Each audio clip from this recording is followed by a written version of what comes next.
Welcome back, ladies and gentlemen, to another edition of Through the Fire and the SBN Small Business Network podcast. I am your host, Ryan Wickline, and today we have a very special guest. He is a keynote speaker, Mr. Dan MacQueen. How you doing today, Daniel? Hey, very well, Ryan. Thank you for having me on the show. Hey, it's my honor. I looked at what some of the stuff you've overcome in your life, and I'm like, man, this guy has overcome a lot of adversity and would love to talk to you and let you give our listeners a lot of insight into how to overcome it all. 100%, man. So the number one question the audience is probably wondering, who is Daniel MacQueen? A very good question to ask when you don't know someone. I can give you some background if you like. Yeah. So I'm a master's graduate, lived in Sweden for a year, moved to London, got a job in tech, working for a company called Hootsuite, social media management platform. Worked post-sale after the product was sold, on delivery, on implementation. Worked with pretty high-end clients across EMEA, Europe, Middle East, and Africa. So think like Saudi Arabia in the morning, Italy in the afternoon, and then the interior of the UK in the evening.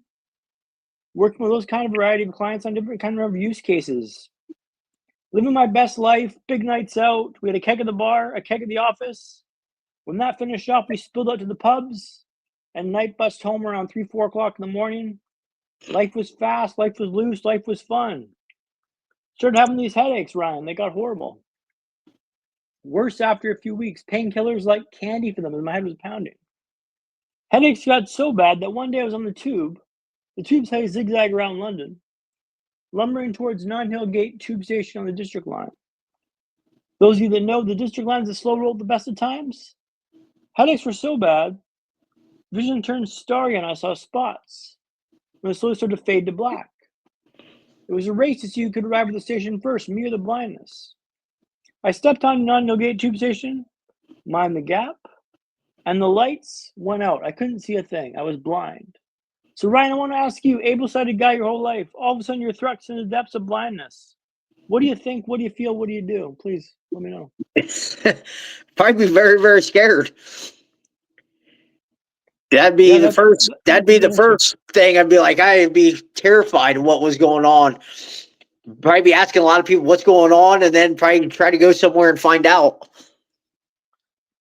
Yeah, I was afraid as well, but I chose to remain there like a statue. I froze and thought and thought and thought. After the longest 3 minutes of my life, my vision came back, and I carried on my day. But the next day, I went storming back into A&E. A&E is accident emergency in the UK, like ER in Canada and the United States. And I told them I was blind on a tube station in London. What the hell's going on? This is not correct. What's wrong with me? They ran some more tests, and again, they thought it was vertigo. They sent me home. On the way out, they told me I could always get my eyes checked by an optometrist. Optometrist, I thought it's kind of odd, but I'm not a doctor. I don't plan to play one now. The next day, I found myself in Mr. Patel's chair. He was midway through a routine exam when he stops the exam. Excused himself from the room, and he comes back a few minutes later with a sealed envelope, which he hands to me. He told me to go directly to Moorfield's hospital, which I did. Well, Ryan, tell a lie. I stopped at home first to grab a Jack Reacher book by Lee Child, a phone charger, and a bite to eat. Arrived at Moorfield's hospital, handed them the sealed envelope. They ran the same test there again, and then escalated to Charing Cross Hospital. We're getting somewhere, I'm thinking. This is positive. This is good. We're figuring out what's going on here. Now, it turns out, Ryan, I had a dangerous buildup of pressure in my brain caused from a non-cancerous cyst in my pineal gland. Turns out I required emergency brain surgery tomorrow. Turns out my world would change altogether.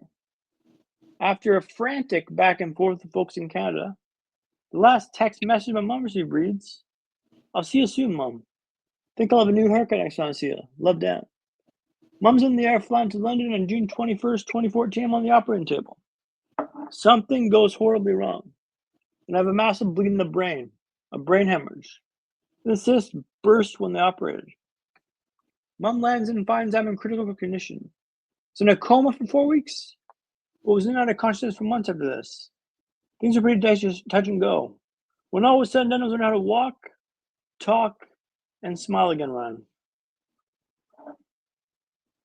Wow. What was your mindset like at that point? Well, confused. I woke up, mom, dad, and brother on the bed. I'm trying to talk, but I can't talk. The tracheotomy fried my vocal cords. So get me a pen and paper. I write down on the pen and paper, I go, get me out of here, and show it to my brother Cam. Make this happen. And he's looking at me like, dude, you got hoses coming out the wazoo. Your one eye's wonky as hell. You can't, your leg had atrophied in the coma. I couldn't walk, right? I was dead to rights. Slowly being told, hey, Dan, you had a brain hemorrhage. You've been in a coma for 4 weeks. This is your new reality. Healthy, active guy one day thrust into the depths of this coma and then woke up 4 weeks later being told, hey, Dan, you had a brain hemorrhage. You can't walk, talk, or smile. So the world got pretty small pretty quick. And I, quickly realized that, like, this is not good. This is not a fun situation to be in. And I laid in the suck for a few days, man. Wow. So how did you move forward from this? Well, it took a lot of reflection and thinking about the process of, like, well, this happened to you. This isn't fair it happened to you, right? But it's not your fault, but it's your responsibility. The brain hemorrhage didn't kill me. It came pretty close. I was, in dire straits in the coma for 4 weeks. They told my parents I may not make this. But it didn't claim you. It didn't get you. Now it's about what you think about it that matters, not what happened to you, but what you think about it that matters. So I quickly took on a mindset of I can get better, I can rehab better and build my life back up. And I got to work, man. Chop wood, carry water.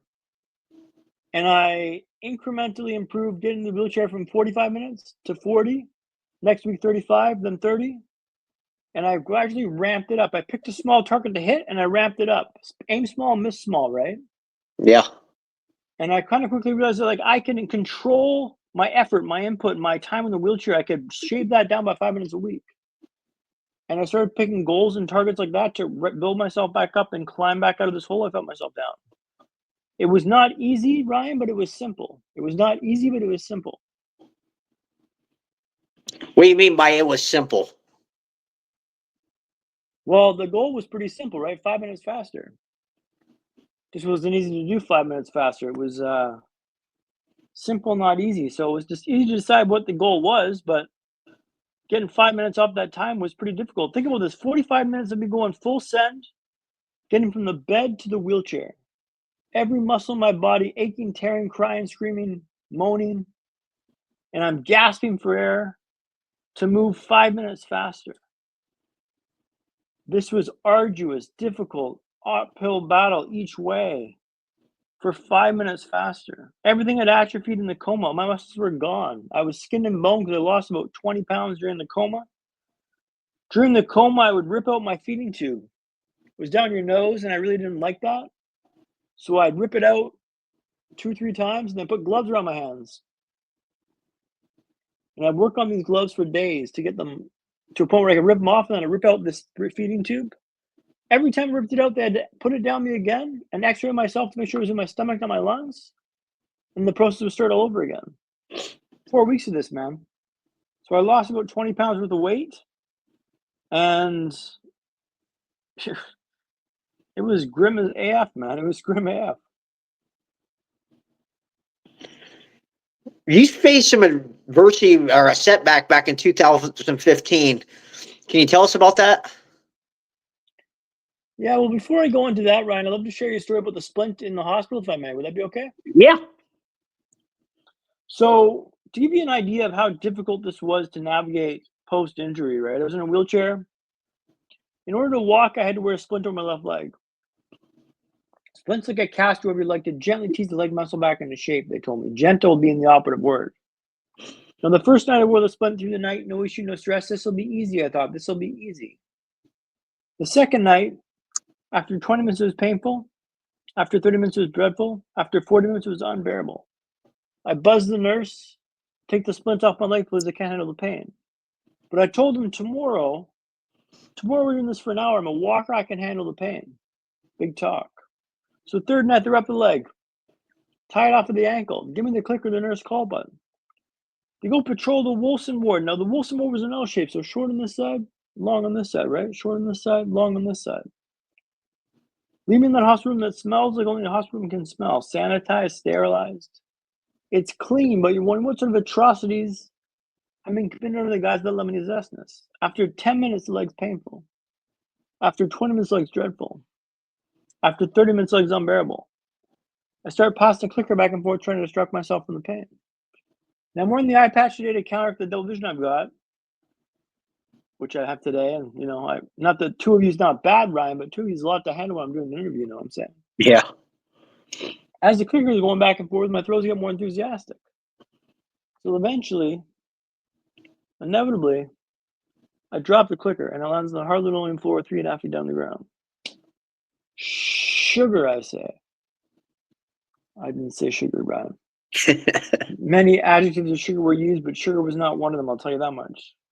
Looked over the edge of the bed. There's the clicker there lying on the floor looking back at me. If I get that clicker, I can stop this pain. I can end this monstrosity. Only problem was a fall from that height might break my arm. In fact, I figured what a 50-50 chance we'd break my arm, a coin flip. Not the best odds. I changed tack. I'm trying to untie the splint, but it's tied up at the ankle, not at the hip. I can't reach that far down. I'm not that flexible. Help. Help. I'm yelling at the top of my lungs, but I can't reach them because they're at the far end of the ward. They can't hear me yelling for help. I just have them flip the coin. Drop down and grab the clicker, even if I break my arm. The splint's got to come with my leg. That's part number 1, 2, and 3. Lower myself off the edge of the bed. Crash down in absolute heat. Blankets, wires, cables, all go. The arm holds.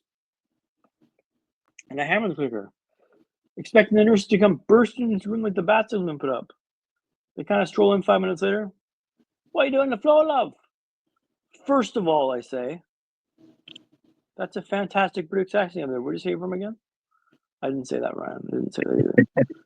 Let's get the splits off my leg, please. It's not what happens to you, but how you respond to it that matters, right? It's not what happens to you, but how you respond to it that matters, right? The reason why I told you stories I learned through lessons from this experience. The first lesson being, let's not pass the clicker back and forth. The second lesson being, let's try to splint up at the hip, not at the ankle. That way I can untie the shit that's happened going forwards. And the third lesson was, let's always be solutions-oriented. When things go sideways in life, which sure as you're born they will, let's focus on a solutions-based approach. How do you resolve your issue? How do you fix your problem? With the help of the splint, I was able to start walking the hallways of the Wilson. On the Zimmer frame, a 4-post walk you kind of lurch forward on. Every step, man, remind you you're alive. Then I moved up to the Ferrari.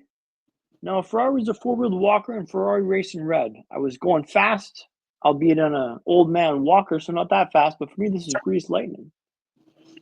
Then I moved up to naked walks. Now, what's a naked walk, you may ask? I'm walking without sporter aids. I'm walking naked. The term kind of stuck. It was a long road down to get to the naked walks, but man, I was just happy moving. Then came time to walk in Tooting Broadway. So, Ryan, have you been to London, England? No. Okay. So, Tooting Broadway is an area in South London, an area they call up and coming. Think loud sirens, drugs, gangs. It's dirty, it's hectic, and boy, is it busy. I'm walking with a cane, I'm walking with an eye patch. After 4 months in a wheelchair, I'm literally Bambi on ice. I turn the corner to walk on the high street for the first time. Immediately get slammed into by someone. Stagger back a few feet. Someone scurries past me on the right-hand side. I thought I was done with the rats. Someone had been stabbed on the sidewalk over here. I'm thinking, this is a pretty wild place to learn to walk. After a few days of this, I was thinking, this is the worst place to learn how to walk in the world. Can't they see I'm trying to walk here? Can't they see I'm trying here? And then one day my perspective shifted. Maybe this isn't the worst place to learn how to walk in the world. No, maybe this is the best. If I can walk here, I can walk anywhere. And Tooting Broadway didn't change, right? It went from the worst to the best in my mind, and my mood reflected that. What are you looking at in your life you're convinced is the worst? Convinced is the absolute worst. Hey, maybe it is. Maybe you can find a way to turn down the suck a little bit, shift that perspective a little bit. I remember Mike Tyson famously said, everyone's got a plan until they get punched in the mouth. Now, your punch may not be a brain hemorrhage, right, Ryan? Facts. will be a job loss, a breakup, a diagnosis for you or a loved one, you will take that punch to know how you respond. I'm offering a compass, not a map, but a compass. It always points towards true north. Look at things like mindset, perspective, and hacks. Hacks that allow you and your team to better than yesterday, tomorrow. My name's Dan MacQueen, and the reason why I told you that story about learning to walk and tune Broadway is when you change the way you look at the world you look at changes. And you don't need a brain hemorrhage to understand that. Now, I shared that story with you, Ryan, to get an indication of like how difficult this was to get back to life, to get back to walking, to get back to everyday activities. This was an uphill battle through and through, and I had a lot of help and support. I'm very grateful to friends and family that came to visit me in London and the doctors who saved my life. But let's be honest here, man.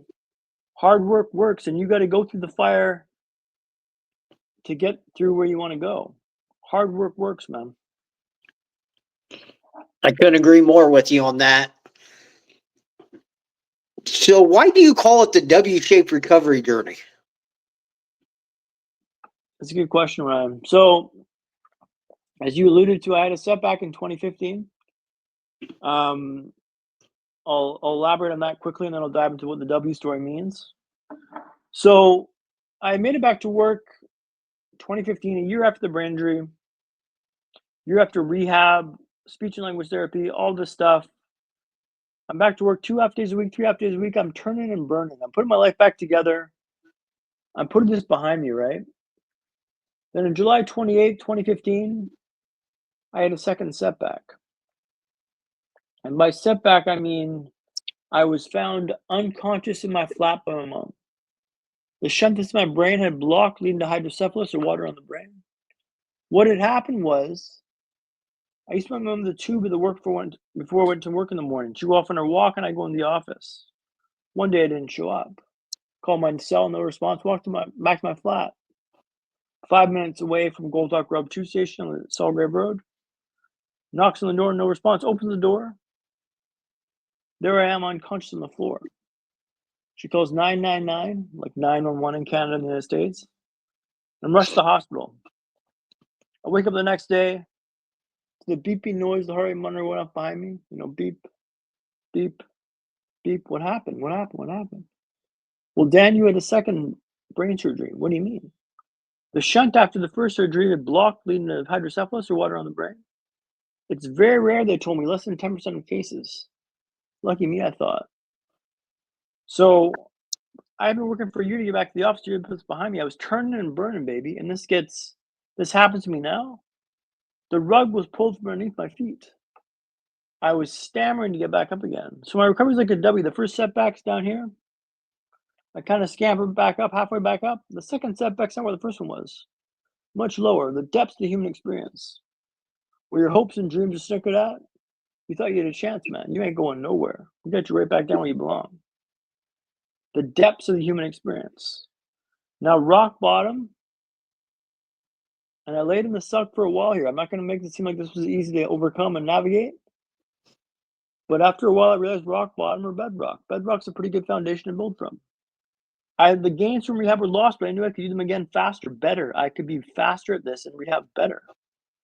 So I got to work. Chop wood, carry water. I could walk this time, so it wasn't a square one, thank God. But I incrementally ratcheted things up and got back to a place where I got back to work and putting this behind me. But the mental battle this was in my mind was so difficult to navigate, right? All that progress is washed away. The second time, you got to be kidding me, man. This isn't fair. But it was a mindset game. The gains were lost, but I knew I could do the gains again because I've already done them in the past. Shift your mindset about this, and you can navigate stuff dramatically harder than you think you can handle. That's the W recovery there, Ryan. Wow, that's pretty amazing. Like just thinking of you overcame it, and then you faced more adversity to put you back down further, but had to overcome it again, find a way back. Like, what was one of the things you did that made that recovery that second time a little bit easier? I fully leaned into the idea that it's not what happens to you, but how you respond to it. fully accepted my situation. I didn't whinge about it, I didn't wish about it, I didn't hope about it. I got to work. Acceptance is the key. Now, acceptance is a word that slaps people, right? Dan, you don't know my story. Hey, you're right. I don't know your story. I can tell you without a shadow of a doubt, acceptance is the way forward. If you don't accept it, you can't improve your lot. You can't take steps to adapt to your new situation. Acceptance is key. The faster you get to acceptance, the faster you can improve. The faster you take steps forward. Acceptance is the way forward with this stuff. And that's a very abrasive term for people because they don't want to accept things because it's not fair that it happens to them. You're right, it's not fair. Gary Vee says the odds of you being a human being are 400 trillion to 1. 400 trillion to 1, that's a staggering number of zeros. You're more likely to win the lotto 10 times in your lifetime than you are to life in the first place. You get to do this. I'm only Dan MacQueen because it's in my DNA. Without it, I'm not me. I wouldn't trade myself for the world. I get to do this. Shifting that mindset of I get to do this, what a privilege it is to struggle and strive, allows me to navigate this change and not feel sorry for myself because it's not fair. It's not my fault, but it's my responsibility to navigate back from this. The odds of me having a life are so slim in the first place. I'm not going to throw the whole hand away because I don't like this card. I'm going to play the hand, man. So I'd encourage you to stop whinging about it and get after it, man. Acceptance is the key, and that's a slap in the face for someone who's gone through hard stuff. I know that. I'm sorry. I don't mean to be abrasive here, but like my experience has told me that acceptance is the way forward. And I hope that that resonates with your audience. Man, I love your attitude. I mean, that mindset that you have that, hey, just because I have a bad card doesn't mean I'm going to fold my entire hand. That's just an amazing perspective to have. Well, like stoicism is quite big in my life now. There's this lovely slide I use in my presentation that I talk to. It's like a cockpit, right? Now, so imagine you're in this airplane plummeting towards the ground. Alarms are going off, sirens blaring everywhere. You open the cockpit door, and there's no one in the cockpit, but you're going straight to the ground. You can see the mountains in the distance. There's a cockpit that's divided in half with a big yellow line down the middle. And it says on the right side, autopilot, do not sit here. Left side says pilot, sit here. What side do you pick to try to fix the airplane on? I hope you say the pilot, sit here side. What you can control. Control the controllables, man. In life, I go through things now. Can I control it? Yes, no. If yes, do something about it. If no, I punt it immediately. I get real narrow with my focus here. What can I control? Is it in my control? Yes, no. Then do something about it. If not, I punt it immediately. And I advise your group to listen to books like by Ryan Holiday. Ego is the enemy. Obstacle is the way. Courage is calling. These books all reframe stuff in or not in a positive light, but like in a real light. How you can harness them in your control and do something about what's in your control and navigate that. Start worrying about everything that's outside of your control, man. You can spiral and get off the piece pretty quick. What can I control? What can I influence? What can I dictate? I say grab the reins and dictate how you want this to play out. Like, you get to do this, man. By shifting that perspective to woes me, to why me, to try me, man, that opens up a huge avenue of try and grit and fight in you. So I invite your listeners to try that out. I love it. How did helping others in rehabilitation become your path to healing? Yeah, so I used to give this. I'm a keynote speaker now, and my keynote speaking days started when I used to give my talks to outpatients at Wilson Rehab Center. Once they've gone through the program, they've had brain injury, strokes, brain aneurysms. I would even talk to them about life after the hospital, life after the nerve trip was the hospital. And I gave this talk maybe 6-7 times for groups ranging from anywhere from like 5 to 15 people. The best comment I got from this was when someone said, after I talked about swimming in my rehab a lot in my talk, how important swimming was for me. One of the gentlemen said, I used to swim before the brain injury. After the injury, I've stopped swimming because it's so labor intensive to swim. After hearing how important it is for you, Dan, I'm going to try again. I'm going to try again. Now, maybe he stopped after that. Maybe he tried one time and stopped going. Who knows? Maybe he's still swimming today because I inspired him to try. Try, that's the most important bit. That's what you can control, right? My effort, my input, my exertion. So I invite your listeners to try. Give it a punt, man. Try again. That's what you can control. That's what's inspired my Talking Now service, lend a hand. Your success is my success. It's a much more holistic place to have motivation come from. Initially, motivation came from a pretty dark place, Ryan. I'll share a story with your group now. The way the nurse got me talking again, I couldn't talk for the first few weeks after the brain injury because the vocal cords are fried from the tracheotomy. The doctors told my parents he may not be a talker again. His vocal cords are fried. She looked at my file and she goes, "Oh, I'll get Dan talking again." My parents had built this lovely little biography on me, who Dan is. Sportsman, a master's graduate, a world traveler. He's a sportsman. I'll get him talking again. Took me down to the park, some kids playing soccer, football across the park. She goes, "Dan, those kids across the park, they don't think you're good enough to talk, Dan. They don't think you're good enough to talk." And I found out pretty quickly that's a trigger for me. And he yelled across the park some profanity, "I'll spare you in your team today," but needless to say, I found my voice. Tell me I can't do something, and I will bend the world to prove you wrong. Proving you wrong is a vital piece of motivation, but it also is very toxic and vile. But I still harness that to this day as well, proving you wrong. There's 3 types of certain motivation that I got for your group here, right? Proving you wrong, proving you right, and service. Now, proving you right, I'll show the story about proving you right quickly here. My friend Claire Nash came down to visit me in London. A friend of mine from when I used to work at BC Hydro. She came to visit me in the hospital. She goes, "Dan, you're recovering so well. You're doing so well here." You know, yeah, I can make it look like I'm trying harder, but I can try harder. I knew myself that I could try harder. You gotta look in the mirror and be able to look at that person in the mirror and say, "Hey, I did all I could today." She went to Scotland to visit some friends. When she came back down, I was walking. I was in a wheelchair before she left, but I was walking when she came back down. I wanted to prove her right, to prove that I could be worthy of the price she's given me. So, prove you wrong, prove you right, and service. You can bridle all 3 of these horses of motivation. The more you can bridle, the more and faster you can go forwards. But don't judge your motivation. It comes from where it comes from. But the more you can harness, the faster you can pull yourself forward out of this rut that you're in. Try to bridle all 3 if you can, and watch results speak for themselves. Motivation is a very fickle and finicky wave, and you can't judge it where it comes from. It comes from where it comes from, man.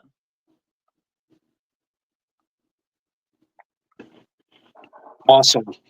So what inspired you to start being a motivational speaker and giving keynotes? I had a lot of help, man. And maybe you don't have that help. Friends and family, doctors were phenomenal. Service underlines everything I do now. I want to give you a way out. I want to show you my story, not so you get the attaboys, look how good I am, although there's probably some of that in there, Ryan, I'll be honest. But it's so you can be like, well, he did it, why can't I? I did these brain scans last year, 2 years ago, Health Tech Connect, a clinic in Surrey, BC, Canada. Put this gel cap on your head, inject it with gel, ask you questions like laptop, window, microphone stand, coffee cup, thermos, speaker. See if your synapses fire or not. My results came back as average. Now, I've had 2 emergency brain surgeries, right? Average is pretty good. I read this as average. Average? There's no way I'm average, man. Have you seen what I've been through? Stuff that. Average. The more I thought about it, the more I realized that average is pretty good. Average means I'm no better or smarter than anyone I speak to. I'm average, man. Everything I've done is based on mindset and perseverance and the will to keep going. And that means that you can do what I've done as well. I'm average, man. I'm average. That's what drives me to share this message, to show what's possible. Because I'm average, man. And that means that you can do this too. Yeah. I love how you just have bounced back and just that never give up attitude that you have. Has Well, sharing this what's that? Sorry, go ahead. Go ahead. No, go ahead. I was gonna say, like, it's not like this is easy when this happens, right? I have to say, I guess I'm leveling up. Every time a knockback happens, I go, I guess I'm leveling up here. You got to go into the fight. Why me? Try me. Like level up. I'm getting stronger, not easy. Don't wish it was easier. Make yourself stronger. Like you got to get that mindset fixed, and once you do, you're invincible, man. Like I feel invincible now. What do you come at me with that I can't overcome? I've overcome all this crap because my mindset's right. My mindset's pure. How has sharing your story helped with the healing process for you?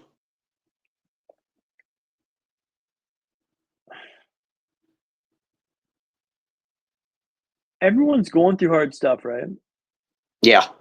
Everyone's going through big T, big trauma, little trauma. Everyone's got their own stuff. When they hear my story and what I overcome, they get a glimmer in their eye, like maybe I can overcome what I'm facing. Maybe I can do it too. He's average. Why can't I do this? That tinkle, that spark in their eye fuels me to tell my story, to share my experience because I had a lot of help, man. And I'm average, right? By shifting your mindset, you can overcome massive things, overcome massive obstacles. But you got to put the work. And so when I share my story on stage, I want you to see what's possible. I want you to see if I keep going, if I keep the work, I can make this happen. I can push myself forward or pull myself forward. That's what drives me, Brian. Yeah. Can you outline constructive optimism? So constructive optimism is that story I told you about walking and shooting Broadway. Yeah. Just reshifting your mindset of like, is this the worst or the best? So initially, shooting Broadway is the worst place to know how to walk in the world, right? Why was it the worst? People bump into me, they don't respect me walking with this cane and stick. Like, can't they see I'm trying to walk here? And then I thought about it for a while. Like, I was dejected for a couple of days. Why is this the worst? Well, they don't respect where I'm walking. It's tough, it's challenging, it's dirty, it's busy, it's hectic. Then I thought about it for a second. What if I reframe this? If I were to design a place to learn how to walk in the world, I wouldn't make it the easiest place to learn how to walk. I would make it the hardest because that would make me better. When that shifted in my mindset, constructive optimism, I realized that like, you're making me better at this. Thank you for the opportunity to get better. Bump into me, crash past me, good, bring it on. If I can walk here, I can walk anywhere. If you shift your mindset, man, you're unbeatable, you're unflappable because every struggle, strain, strife, knock is making me better. Thank you for the opportunity to get better here. But it's all Yeah. about how you look at the world, right? The worst or the best. Morning routines are important to you. Can you tell us yours? Yeah, for sure. So I wake up, depending on the day, depending on my schedule, and I'll make the bed first and foremost, right? I make the bed for two main reasons. The first reason is the first task you accomplish in the day. You pave the way for more success. Last thing you do today is get into bed. Hey, I accomplished that in the morning. The second reason is the room will look tidy. It can be messy, but the bed's made, the room will look tidy. Then I'll dive into push-ups. I've got a whoop strap which counts my strain, and I've settled on doing push-ups in the morning. I'll do 50 push-ups, 20, 20, and then 10, and then I'll jump in the shower. Get in the shower cold. Nothing heroic here, 1 to 3 minutes. The dopamine that's released from a shower of cold shower is the same as a key bump of cocaine or a tab of ecstasy. Allegedly. But that gives you a giddy up and go that's unparalleled, right? That gets you ready for the day. It proves that you do hard things. I get in the shower and then I meditate. I also now work on a bit of speech and language therapy. 10 minutes of that, 10 minutes of meditation. And then I'll have breakfast and then start my day. Every day is the same. I'm reducing the thinking I have to do in the morning. I do the routine every morning when it's available. If I have an early morning, I'll punt some stuff to make it fit the time frame. But on a normal day, that's my routine, and I swear by that. Awesome. Does that discipline help you then stay consistent and help with your mindset throughout the day? 100%, Ryan. So discipline is everything, right? If you don't have discipline, you don't have anything. Alex Hormozy says you don't get confident by shouting affirmations in the mirror, by doing what you say you're going to do day in, day out, week in, week out, month in, month out, year in, year out. I don't question if I can do it. I do hard things every day. The cold shower is never pleasant, but I've done that for years, so I know I can do it. Another example here, I get in the pool 3 times a week. I'm going tonight to swim. Every day in the pool, I set an intent for laps I go. It could be 40, 50, 60, 70, 80. Got a lap counter which counts my laps. And I owe those laps no matter what, Ryan. Well, save one exception. If there's a backstroker in my lane, I can negate the lanes entirely and go directly in the sauna and hot tub. I got a special thing with backstrokers. Don't get me started with them. But it's keeping that promise to yourself. And I don't question if I can do it because I've done it for days, weeks, months, and years, right? But a new one now, I go in the sauna after I'm in the pool. In the sauna for 10 minutes. I'm starting to get pretty hot. I'm sweating buckets. I'm moving down a rung. I decide then and there I'm not the next one out of the sauna. I'm looking around. Who's the next one out of the sauna? Not me. But who's the next one out of the sauna? It's not me. I've lost this game once over the past 2 months, right? There was a lady in the sauna. She was lying down. I'm like, oh, I can beat her. The lie downs in the sauna, you cannot beat them. They're ferocious competitors and they're vicious in the sauna. I don't compete with them. But everyone else, I'm never the next one out of the sauna. But I've worked at that over days, weeks, months, and years of doing this, right? But that undeniable stack of evidence is to do what I say I'm going to do. Day in, day out, week in, week out, month in, month out. I've proven to myself that I can do hard things, that I do what I say I'm going to do. If you keep that promise to yourself, man, you can watch the world unfold to help you reach your goals you want to achieve. But keep that promise to yourself. You got to look in the mirror every night and say, hey, I did what I say I'm going to do today. I did what I say I'm going to do today. And just keep that promise. Keep your word. Yeah, I love it. You started a podcast there a while back that you said you put on hold. What's the name of the podcast and where can people go to listen to it at? Yeah, for sure. The podcast is called Play Loose, Look Tight, documenting the process of life after. It's on Spotify, Apple Podcast. I've done 7 episodes. It's on pause right now. Now, what does the title mean? It's kind of odd. Let me walk it through for your listeners. It's a life mantra in 4 words. The first 2, play loose. Life's about play and tension, having fun. Life's supposed to be light and joyful, playful. Alan Watts talks a lot about play. When life's about play, you can punt the stress and enjoy the process of playing. The second part is look tight. Be on time with your dress and demeanor. Be intentional. Show up how you want to show up day in, day out. Play loose, look tight, and then documenting the process of life after is my brain injury. It's stories from behind the veil of like injury, me navigating change, and interviewing people that have gone through some difficult stuff in the past as well. It's a pretty rough and ready podcast, Ryan. It's not the most edited piece of art in the world, but it's pretty raw and authentic, and it's a good asset for people going through difficult times. Awesome. Are you going to get that back up and running here anytime soon? We'll see. The next priority is getting the speaking business more consistent. Once that pops off, I will look to get the podcast back and rolling. But no immediate plans to get it back and running just now. But it's a passion piece, and I really enjoy doing the podcast. So I think I'll get back going when I can.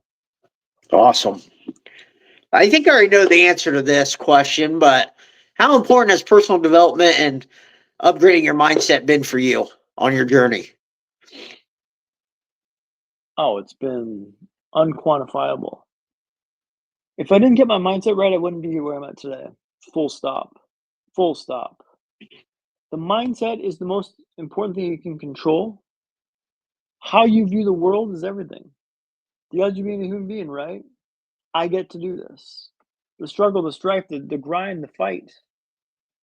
The worst know the best. If you can make that mindset shift, man, you can overcome almost anything. Mindset is the way forward. Mindset is what you can control. And I invite your listeners to really refocus on how they can reframe things in a positive light and get after it, man. Mindset is everything. What is one book you'd recommend for mindset or personal development? Obstacle is the Way by Ryan Holiday. It breaks down obstacles and how people reframe them to find it helpful and a wind at their back, not a wind at their front. Also, another good one is How to Win Friends and Influence People by Dale Carnegie. That's a really good way to kind of reframe how to make friends and maintain relationships when you're older. Yeah. Also, Goggins. You got to love Goggins. His books are phenomenal. the struggle and strife he's been through and the way he's kind of used that to fuel his own vibe. These books will all inspire you and help you to take action to get out of the rut that you're in. But I recommend Obstacles Away, How to Win Friends and Influence People, and a book by Goggins. I think the first one's called Goggins, the second one's called Never Stop, something like this. But they're both pretty good books. Have you read any of those, Ryan? I've read How to Influence People by Dale Carnegie. How to Win People and Influence People. Read that one. Then I noticed you talking about Chop Wood, Carry Water. I've read that book. That was a pretty amazing book. Yeah, that's what I use to describe work. I haven't actually read the book, to be honest. I just use the phrase a lot. Oh, really? It's if you haven't read it, read it. It's like 100 some pages. I read it in one sitting. It was a really good book. I'll take that investment. Thank you, Ryan. What are your short-term and long-term goals? Short-term goals are to get the speaking business into a more consistent nature, get on more stages, share my story wherever I can, take every opportunity I can to get on the stage and share my message and lessons. Long-term goals are, I aim big, Ryan. I aim big. Madison Square Garden is where I want to speak. Awesome. I love it. One how, I'll be on that stage. That's audacious. That's egotistical. That's ridiculous. But like, why not, man? Aim for the moon, right? Yeah. Aim for the moon. That's why I said it. The bigger the goals you set, I mean, it's all about becoming that person who can handle that goal anyways. So when you hit it, it means so much more. But like you get to these goals by ratcheting it up, right? I'm not speaking ever and then trying to speak on Madison Square Garden, right? Yeah. I'm speaking every podcast I can get on, every stage I can get on, and I'm gonna ratchet this up to a point where it's gonna be a very small step to get there, right? Yeah. Moonshot Well, that's what goals it is a is. bit audacious to say, but like moonshot goals, you get there by ratcheting up to a point where that's not a moonshot goal anymore. It's like the next step. Yeah, and it's all about taking action to get up there too, like you touched on. You got to put the work in, right? This isn't going to happen for you for no work, right? There's a big trade-off. There's a big exchange of work and value to get back to where you want to be. But you got to put the work in. Like neuroplasticity is real, but you got to put work in to make that happen for you, to make it the natural next step. If you're just wishing something was different, it's not going to improve or change for you. You have to intentionally go after it and fail again and again and again, and then you'll succeed. I was on a podcast a little while ago for gaming, right? I'm on a gaming podcast. I don't game at all. The guy goes, "What games do you remember playing?" I'm like, "Well, Mario Kart 64. 64 was big for me. Mario Kart 64. Talk about that." I'm like, okay, cool. I can do that. So life's like Mario Kart 64. Going around the mushroom circuit, obstacle in the second left-hand turn. Hit it the first time. Okay, cool. Hit it the second time. Not the best, but okay. Hit it the third time. It's like, dude, you know the obstacle's there. Drive around it. Start identifying these patterns and understand that there's an obstacle in that third turn. Avoid it. There's patterns in life as there are in the game. Start looking at life like in this gamification mindset of like, no, drive around that obstacle. You know it's there. But like, start looking at life through that lens, if that makes sense. Yeah. How can people get a hold of you? Yeah, thanks, Ryan. I've got a website, MacQueenDan.com, MacQueen, Dan.com, and that'll be listed in the show notes. And Yeah. MacQueen Dan across the socials. Awesome. Yeah, I'll list all that in the show notes. Is there anything we haven't talked about that you want to talk about? So if you're going through a hard time here, and I imagine your audience is 3 words for you to remind yourself to get after it: better than yesterday. Let me map this out for you. Everything in your life, look to improve 1% every day, forever. Just be better than you were yesterday. 1% better. Doesn't matter if it's much more than that, but just ratchet this up to a point where the next step is a logical next step where you can get to your goal. But if you believe in this better than yesterday vibe, you can accomplish almost anything, man. But better than yesterday is how you start. Doesn't matter where you start, but just be better than you were yesterday. And then better again than the day before. and just keep climbing this ladder, man. It's not going to happen overnight. It takes years to get back to better, back to basics. Like this took me, it's been 10 years since the brain injury, 10 years from the last setback. I've been working at this every day since then with intention, meditating, working out, cold plunging. Like I've been doing stuff to get myself betting my mind right. It takes work, man. But better than yesterday is what you can take on board today to help you navigate this difficult change in your life.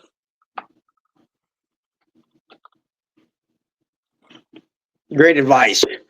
Final question. What is one piece of advice you'd like to leave our listeners with about overcoming adversity? Oh. Well, I go back to the better than yesterday piece, but I just use that up, so I have to use something new. Let me think here. One piece of advice.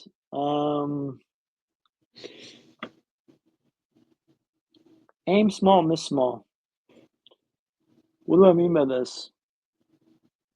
Your target shouldn't. You can have a big overarching big goal, but to get there, you get small targets you can hit, and then ratchet up to that level, and then aim a bit higher, and then ratchet up to that level.